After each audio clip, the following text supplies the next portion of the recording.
And I do believe that we are finally live. Hello, I'm Tim Cooper.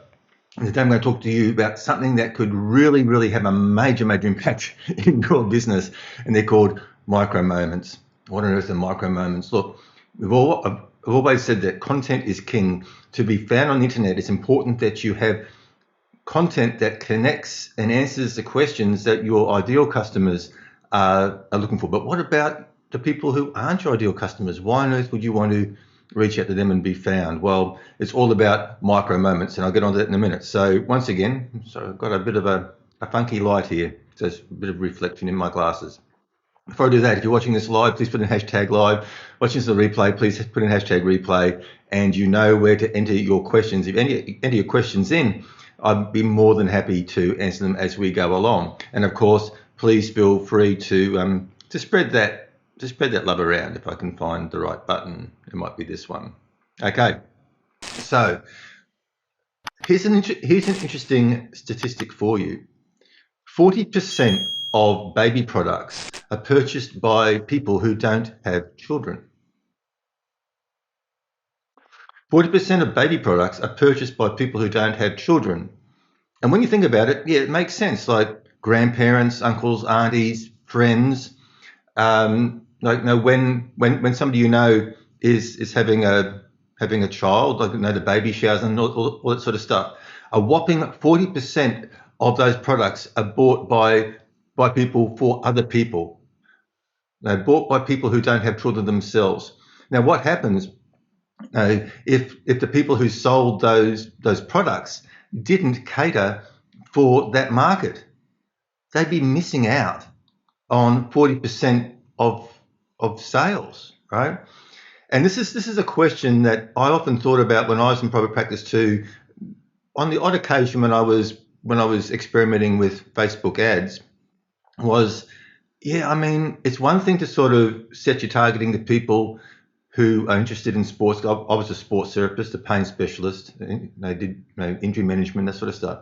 It's one thing to sort of target those people, but when you've got a brick and mortar business, when you're geographically confined to an area, and then you start to put your targeting in about people with specific interests, you end up with a very, very small target. And the other thing that you think about is saying, what about the people who want to give away gift certificates? What about the people who want to buy a massage for somebody as a gift?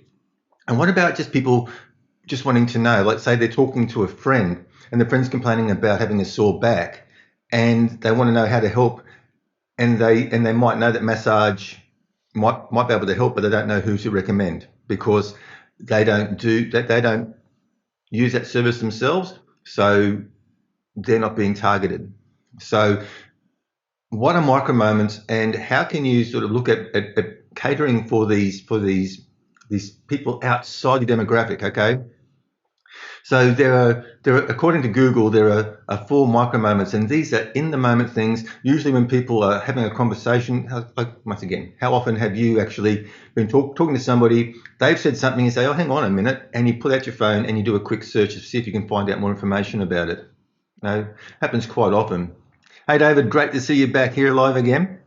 Once again, any questions, please feel free to put them in the comments. So basically, there are 4 micro moments defined by Google. It's the I want to know moment. And so this moment may not necessarily mean that the person is ready to purchase, but they are looking for more information on a specific topic.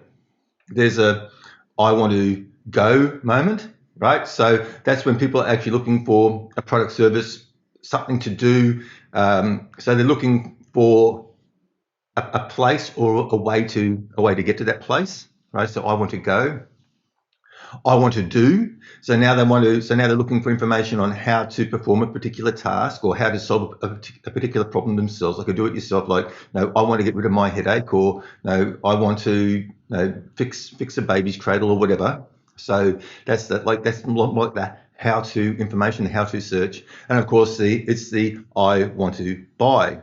Okay, so those are the 4 micro moments that in the moment, that spur of the moment, pick up the phone, the impulse type situations. And these are very what we call intent based. Okay, we know that if people are in a I want to buy moment, their intent is to plug in those credit card numbers and purchase on the spot.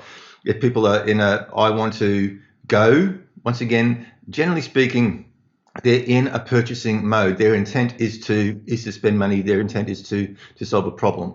I want to know, generally speaking, not always ready to buy. They're more in that inquisitive awareness consideration stage.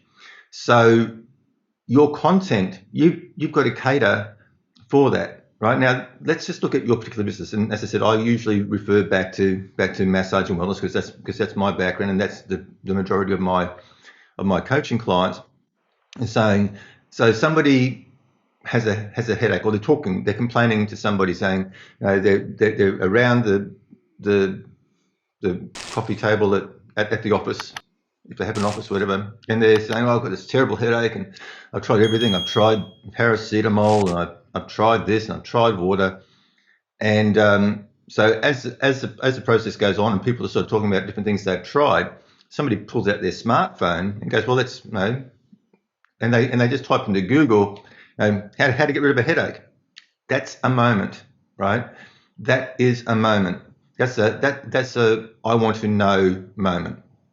Now, if they're not part of your target audience and you're not targeting them as far as your Facebook ads are concerned, that sort of stuff, you're not going to come up. And especially if you haven't set up your website with your content funnel, so to speak, and we can go into that a little bit more later, then you're simply not going to be found, right? So the people who cater for all this, so the people who do that top of funnel content, so the top of funnel content is the I want to know content. It's the educational content. It's giving people more information. They're in the awareness stage, and they want to know more about different ways they can approach a problem. And if you don't have that content on the internet, then you will not be found. Google will not know you exist. Okay, it's as simple as that. Same thing as I want to buy. So saying, somebody says, oh no, you should really go see get a massage for that. And so then they pull out their phone again and they go into Google and they go massage near me. Once again, if you're not coming up in that search, what is happening is you are just making life so much more easier for your competition. Okay, so while it is very, very important for you to really focus in on who your target market is, and when it comes, and that's very, very important when you're looking at your products and your services and your general messaging. You've got to also look beyond that as well to cater for the people in those micro moments. You've got to cater for the people in the I want to know moment and in the I want to go moment, right? I want to go get a massage. Right? That's similar to I want to buy. I'm ready to buy, and also I want to get rid of something. So you could put some content up there on how to do some home stretches. And so, but this goes across all products, all services. Is that you've got to cater for the people who buy stuff for other people. Like lots of times, wives buy things for their husbands. So there's no use targeting the husband's interests because you're not going to pop up on the wife's radar, right? And you just got to look at all those different scenarios. Now, I wouldn't say spend all your time focusing on producing content specifically for people outside your market. But what I'm saying is that when you are creating your content for your website, take those micro moments into consideration and make sure that you are catering for them. Make sure that you're giving Google something really solid and worthwhile to feed back to the person making the inquiry. And as I said, you start doing this, you will start to generate business and make sales from areas that you hadn't recently experienced. I mean, saying people wanting to buy gift vouchers and that sort of stuff. They may not be a client, they may never be a client, they may never have a massage or use your service or product in their life, but they may wish to purchase it on behalf of somebody else, give it away as a gift. So you've got to be found when people are looking for that. Okay. So once again, if you're watching this live, hashtag live, watching this on replay, hashtag replay. and you know where to put your questions, and also if you want to just spread that love around.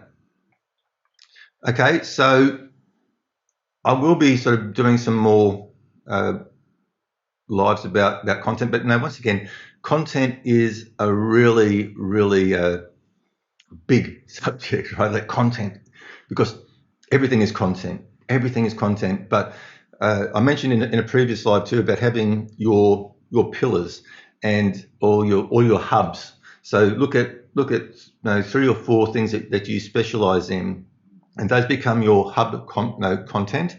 And then underneath that, then you can sort of branch out into more detailed information, and then you can have your top of funnel content, which is more general, educational, informative content. And then as people become educated and aware that what you do can help them, and they sort of come down through your funnel, then you have your middle of funnel content, which is more, once again, designed to educate them about your specific services, like how you can now help them. So top of funnel, it's all about them. It's what's in it for me, right? So it's all about the client or the customer and their problem, right? As they come down through the funnel, then the focus shifts a little bit more towards you, what you do, and how you can help them. But it's still about them, right? At the end of the day, your client or your customer is the hero of the story. You can't have 2 heroes in a story. Like, how many movies have you seen where there's 2 heroes? And if you try to be the hero and they try to be the hero, they butt heads, and one hero's got to leave, right? You just can't have 2 heroes in a story. So when you are presenting your business to the world, you are not the hero, right? You aren't under the spotlight. You are the guide. Okay, you are the solution provider. Now, when you look at storylines are very close to what happens in life. The hero has a problem. They go on and they go out looking for a way to solve that problem, and they come across a guide, and the guide shows them how to go about resolving that problem. Okay, and that happens all through life. Some a little bit more fanciful than others, but that's just what happens in life. So you become the Yoda, and your client is the Luke Skywalker, and that's the other big thing. Like when you start to look at your content and your business in that frame, everything changes, right? I was working at a place, and we had a really good. I set up the landing page, and we're actually asking a question and having people sort of answer into put their name and email address into an email box so that we could put them on a mailing list. But the owner of the business hated it, because the owner of the business wanted everybody to know that they'd been in business for 30 years and it was an unbroken chain of a family business, rah-de-rah-de-rah-de-rah. And so they changed against my advice, actually changed the front end landing page to talk all about the business, how great they were, that they've been around for 30 years. Didn't talk about anything about what they were offering to the person who came in. This was actually for a massage school. They weren't talking about the benefit to the student. Why the student should choose them over somebody else as far as what they were going to get.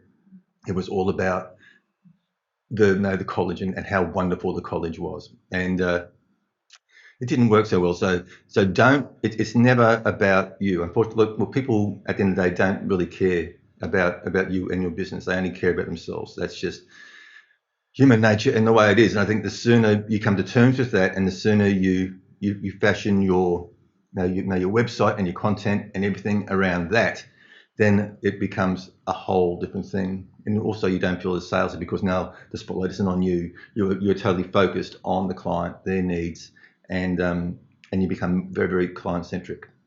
Okay, so that's it for today. Once again, any questions that you may have, you know where to put them. Please let me know. Once again, if there is anything at all that you would like me to talk about, I'm here to help you. Like this is the other thing with content, is don't give people what you believe they need. Give them what they want, and give them stuff that is actionable and useful, right? And that's what I want to give you. I want to give you the stuff that you can actually put into work, put into action right now in your business and see a change. And the thing is that when it comes to content, even though we're locked down with this pandemic and everything else, it's still going to take time for Google to go through and index all that new information. So it's now is a time when you've got a little bit of extra time on your hands with the lockdown, is to produce this information, make sure it's really good content, get it onto your website, and give Google a chance to index it. And then as things start to open up and restrictions start to ease, then you're going to be found. Okay, so anything that you want to know, I'm here to help you. I want to give you the information that you need to move forward. And let's once again, let's nail the end of 2020 and move into 2021 with momentum and prosperity and success. Okay, until then, you take care.